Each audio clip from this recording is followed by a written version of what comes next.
겁니다. 상황이. 좀 지켜보죠. 자, 오늘 뉴스 여기까지 하겠습니다. 지금까지 곽재훈 프레시안 기자였습니다. 고맙습니다. 감사합니다.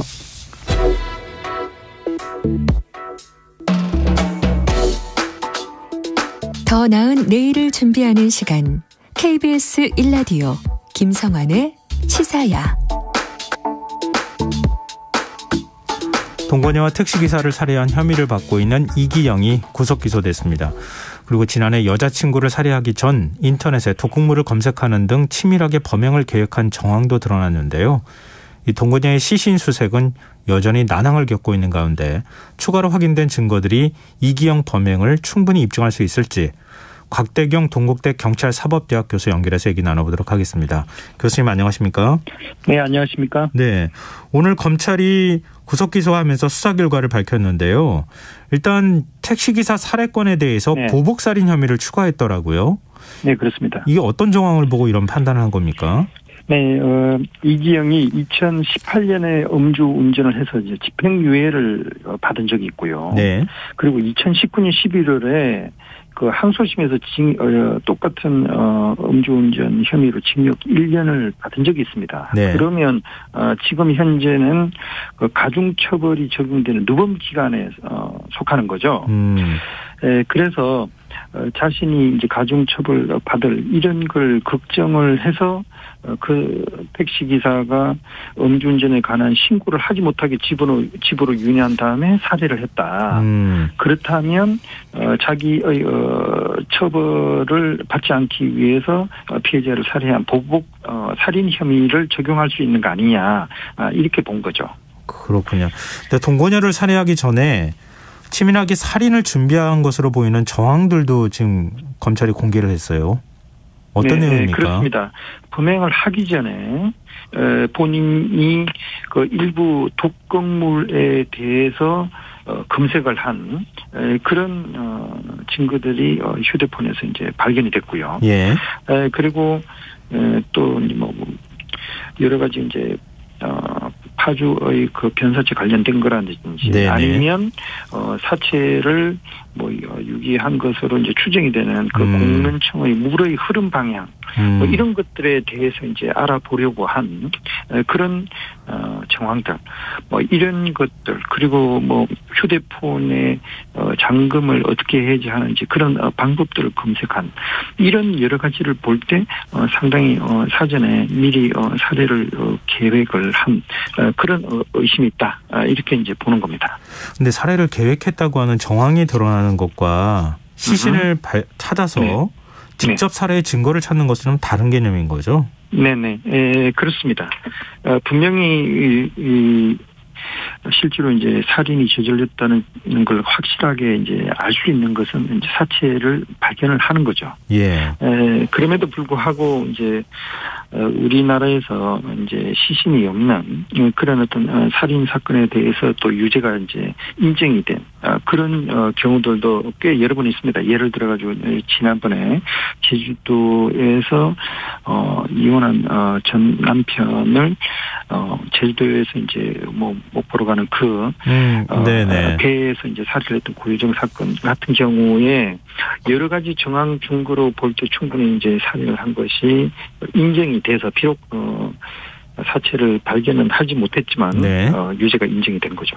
그렇군요. 이게 그러니까 시신 지금 유기했다고 하는 동거녀 시신을 찾지 못한다 하더라도 계획범죄로 인정한 살인죄가 인정이 될 수도 있다. 이런 말씀이신데요. 네, 그렇습니다. 그리고 이제 이번 같은 경우는 한 건의 살인이 아니라 이미 택시 기사에 대한 살인 사건이 있고 그 사건의 시신은 이미 발견이 돼가지고 확보가 돼 있는 그 상태에서 또 이제 두 번째의 살인 사건에 대한 시신을 아직 발견하지 못하고 그런데 여러 가지 정황으로 볼 때는 충분히 그 살인의 가능성이 상당히 높은 이런 상황이기 때문에 그 두 가지 사건들이 다 종합적으로 고려가 될 때 충분히 이제 중형을 가할 수 있다 이렇게 보는 겁니다. 그런데 지금 공릉천변에 동거녀를 살해해서 시신을 유기했다 이렇게 얘기를 하고 있잖아요, 이기영이.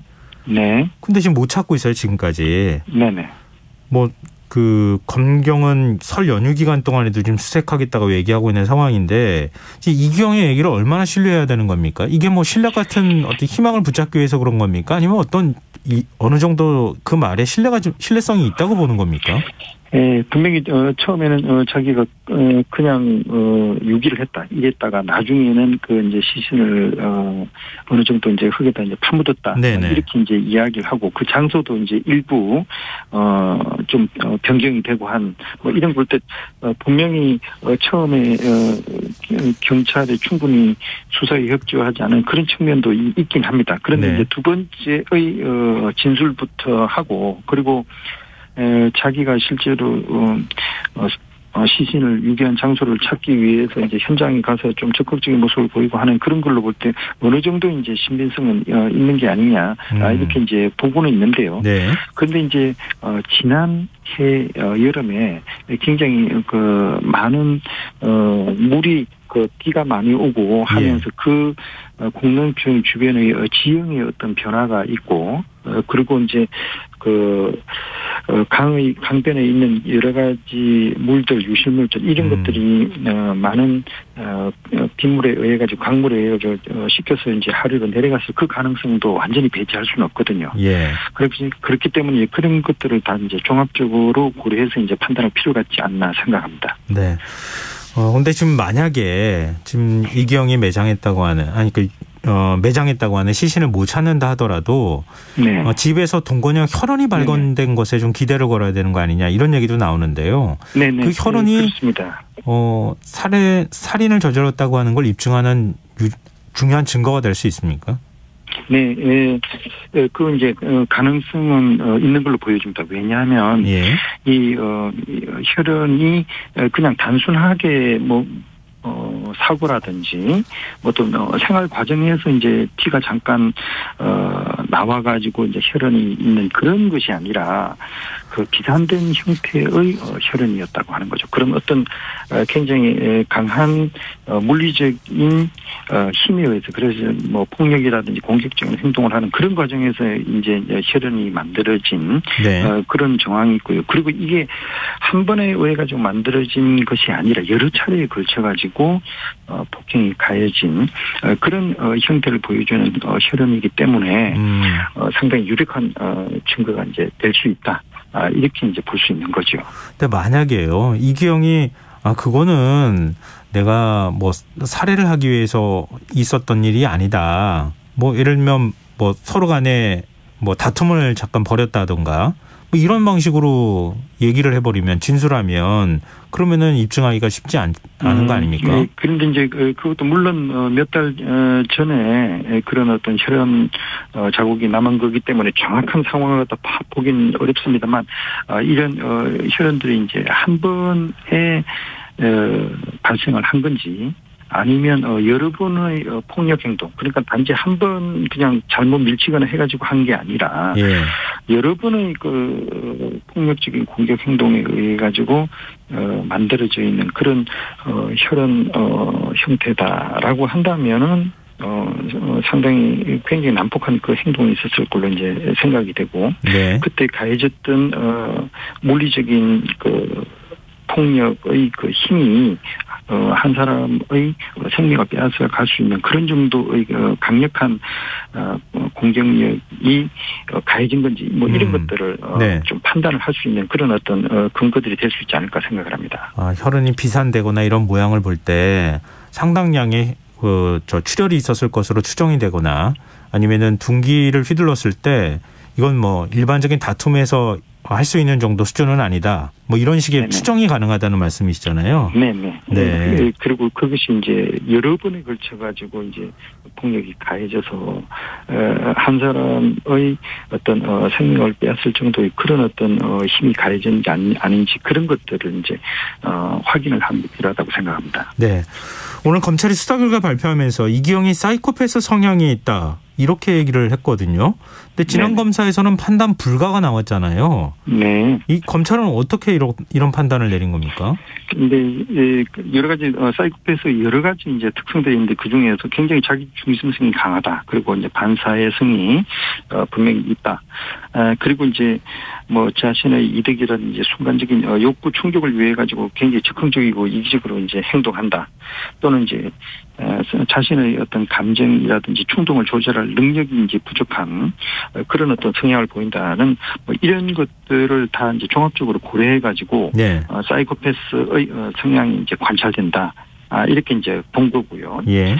그리고 이 사람이 상당히 이제 폭력적인 범죄를 저지른 그런 여러 행동으로부터 앞으로 이제 또 다시 재범 위험성이 상당히 높다.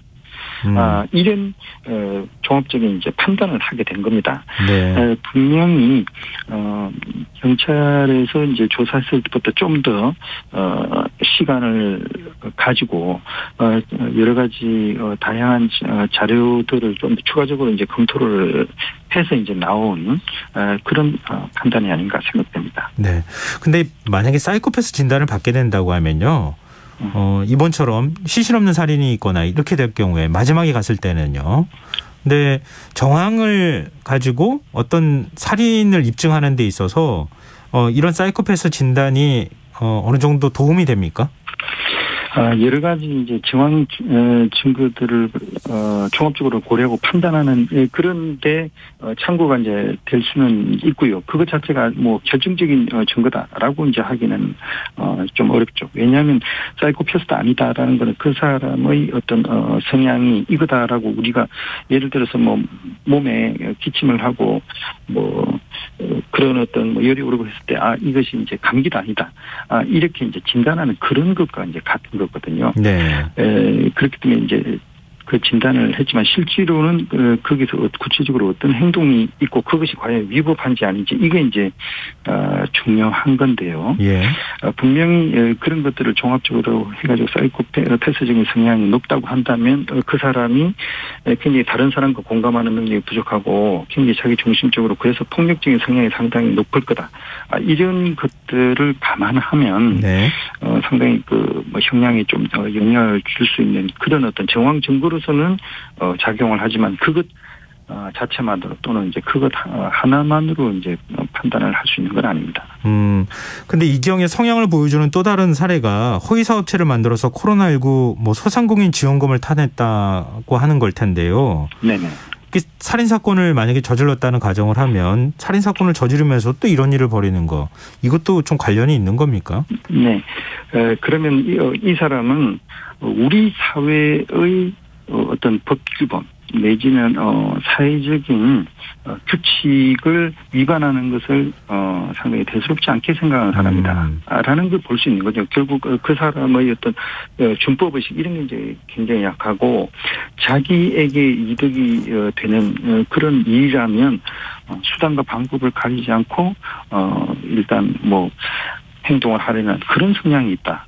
그러면 이 사람은 자기의 어떤 목적 달성을 위해서는 다른 사람을 굉장히 도구처럼 이용을 하고 수단 방법 안 그리고 하여튼 원하는 목적 달성을 위해서 폭력적이고 공격적인 행동까지도 일치함을 수 있는 그런 사람이다라고 이제 볼 수 있는 가능성이 높아지는 거죠. 네, 알겠습니다. 지금 앞으로 이제 공판 과정에서 어떻게 혐의를 입증할 수 있을지 뭐 계속 또 좀 시신을 찾고 있다고 하니까요. 그 상황까지도 좀 종합적으로 판단을 좀 해야 되지 않을까 싶네요. 네, 오늘 말씀 여기까지 듣겠습니다. 고맙습니다. 네, 감사합니다. 네, 지금까지 곽대경 동국대 경찰사법대학 교수였습니다.